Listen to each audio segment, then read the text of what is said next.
signed up for that. As always, you can read interviews with literary agents, authors, publishing professionals, all kinds of great folks at middlegradeninja.com, including today's guest, who I'm very excited to welcome, Alison S. Weiss. Alison, how are you? I'm great. Thanks for having me.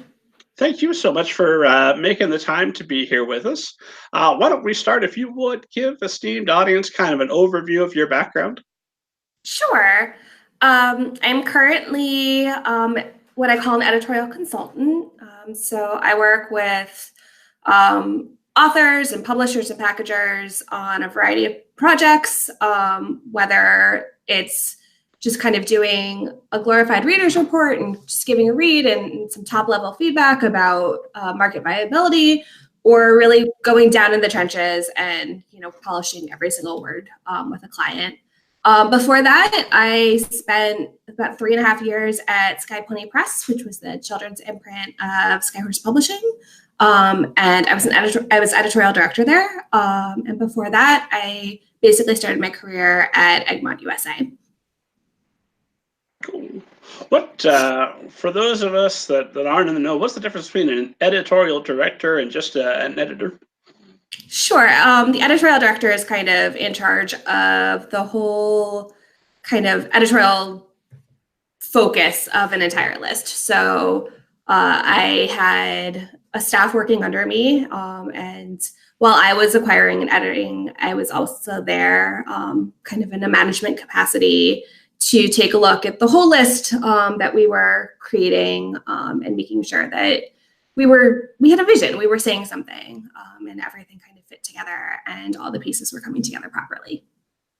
So we've been talking with a couple literary agents and a publicist here recently who shared with us the getting through the gatekeepers at the publishers.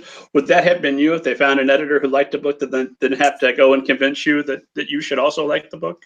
At my house, we acquired by editorial committee. So if an editor was really keen on a project, really excited, they would bring it to an editorial meeting, and we would all read and kind of weigh in with our thoughts about what we thought was great and what maybe was going to be a challenge or needed some work.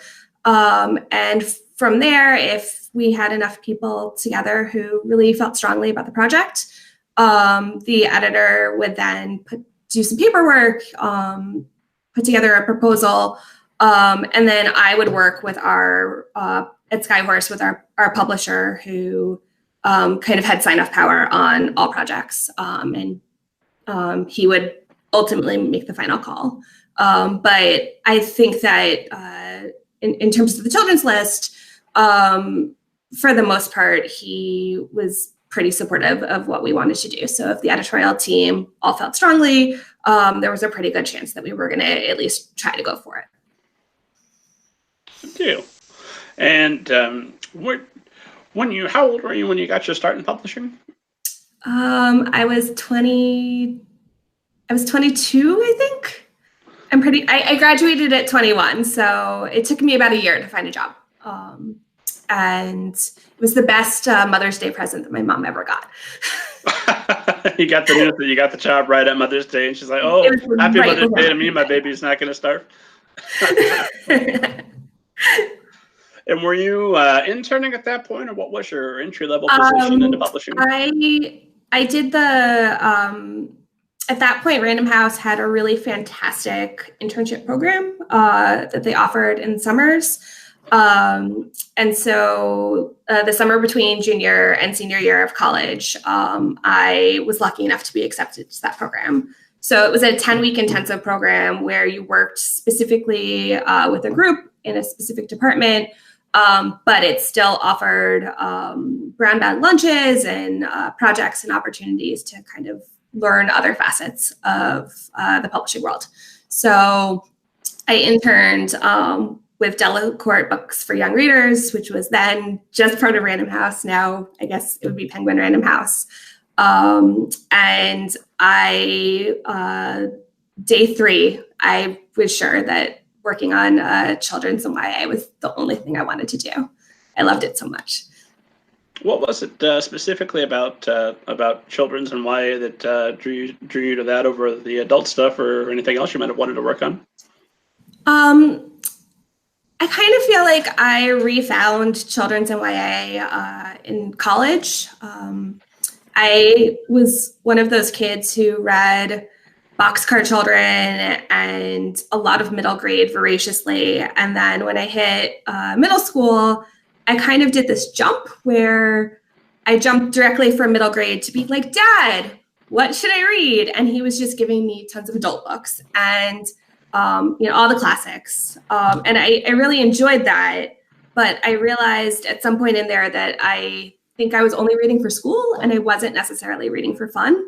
And in college, I kept finding myself going to our main college bookstore was a Barnes and Noble. So you would have your school books there, but you also had, all the offerings of a chain. And I kept finding myself going to the children's department. And I would just stare at the books. And it started with being like, hey, I recognize that author from when I was a kid. And then I would gradually buy a couple here and a couple there. And I really found myself falling in love with YA at that point.